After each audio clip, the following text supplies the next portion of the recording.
मैले जुन कुराहरू भन्न लागिरहेको छु यो कुराले तपाईँको आराधनाको बुझाइ र आराधनाप्रति तपाईँको जुन धारणा छ त्यो सधैँलाई परिवर्तन गरिदिनेछ।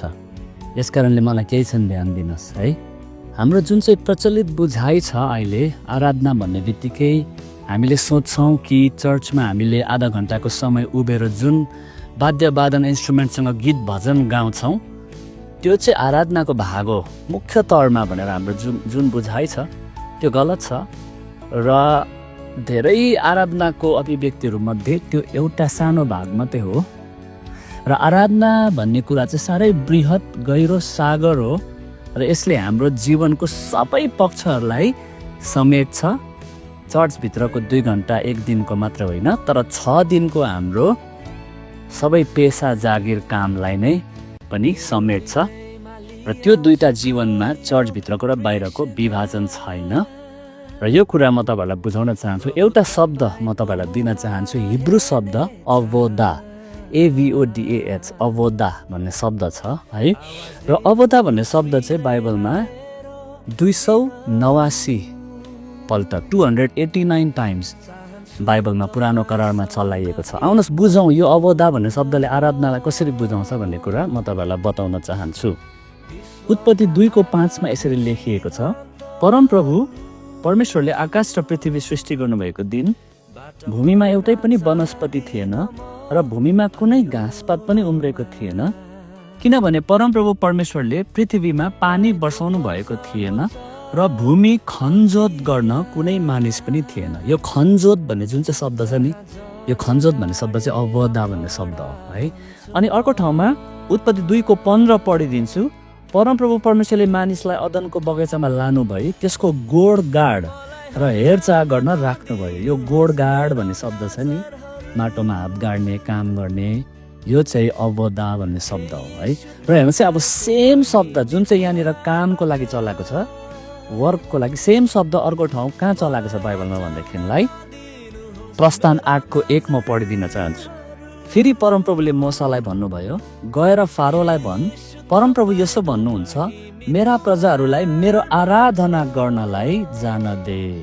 यहाँ जुन चाहिँ आराधना भन्ने शब्द छ यो अवोदा, सेम वर्ड जुन खनजोतको लागि चलाइएको थियो है।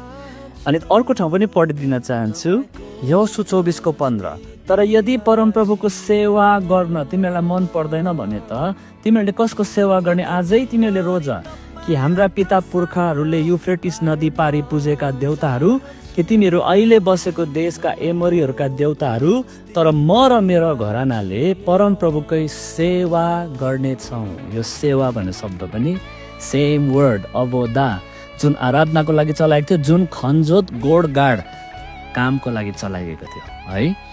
र बाइबलमा तपाईँले हेर्नुभयो भनेदेखिलाई नि आराधना भन्ने कुरा चाहिँ हाम्रो जीवन नै हो, हाम्रो सबै गर्ने कामहरू सबै आराधना हो। मिठो कुरा, आदमको लागि बगैँचा गोडगाड गर्नु, बारी खनजोत गर्नु र साँझमा परमेश्वरसँग बगैँचामा हिँड्नु दुइटै आराधना थियो, सबै आराधना थियो, त्यहाँ विभाजन थिएन है। तर आज चाहिँ कस्तो बुझाइ छ भनेदेखिलाई हामीले एकछिन गिटार पक्रेर भजन गाउने चाहिँ मेन आराधना हो, यही हो परमेश्वर चाहेको। नि हामी त्यो गीत सकेपछि हामी सोच्छौँ अब सक्यो वर्शिप। नो नो नो प्रियहरू, आराधना कहिले सुरु हुँदैन, सकिँदैन। आराधना अनन्तदेखि भइरहेको छ, हामीलाई पो परमेश्वरले बिचमा इन्भाइट गरेर हाल्नु भएको हो।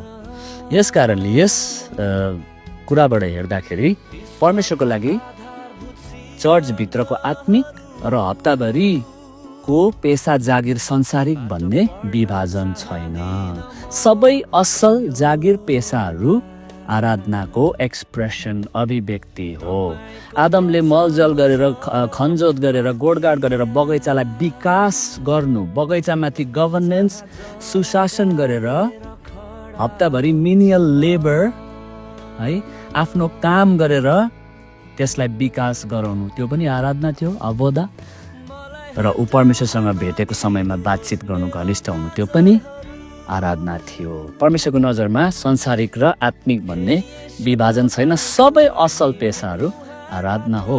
केवल गिटार बजाउनु जान्ने, गीत गाउनु जान्नेले परमेश्वरले त्यो जसलाई त्यो क्षमता र बोलावट वरदान दिनुभएको छ उनीहरूले गाएर बजाएर आराधना गर्छन्। तर जसले कम्प्युटर किबोर्ड चलाउन प्रभुले बोलाउनु भएको छ, जसलाई है पठाओ फुड डेलिभरीको लागि कामको लागि बोलाउनु भएको छ, जसलाई है सफ्टवेयर एप डिजाइन गर्नु बोलाउनु भएको छ, जसलाई एग्रिकल्चर गर्नु बोलाउनु भएको छ, जसलाई टिचर हुनु बोलाउनु भएको छ, जसलाई डक्टर हुनु बोलाउनु भएको छ, जसलाई ड्राइभर हुनु बोलाउनु भएको छ, त्यो सबै क्षेत्र 6 दिनको जो हामीलाई संसारिक लाग्छ होइन, सेक्युलर होइन, त्यो सबै क्षेत्रहरू जसले तपाईँको छिमेकीको सेवा हुन्छ, समाजको विकास हुन्छ, परमेश्वरको महिमा हुन्छ, सबै आराधना हुन्। यसकारण हामीले वर्शिपको ठुलो चित्रलाई लिएर हिँडौँ प्रियहरू। यो पृथ्वी नै परमेश्वरको मन्दिर हुनलाई बनिएको हो। 4 दिवारीभित्र पसेको ठाउँ मन्दिर होइन, सम्पूर्ण पृथ्वी नै मन्दिर हुनलाई बोलाएको। हामी शनिबार एक दिन भेला हुने पनि ठुलो महत्त्वपूर्ण सबैसँग मिलेर गर्ने आराधना हो।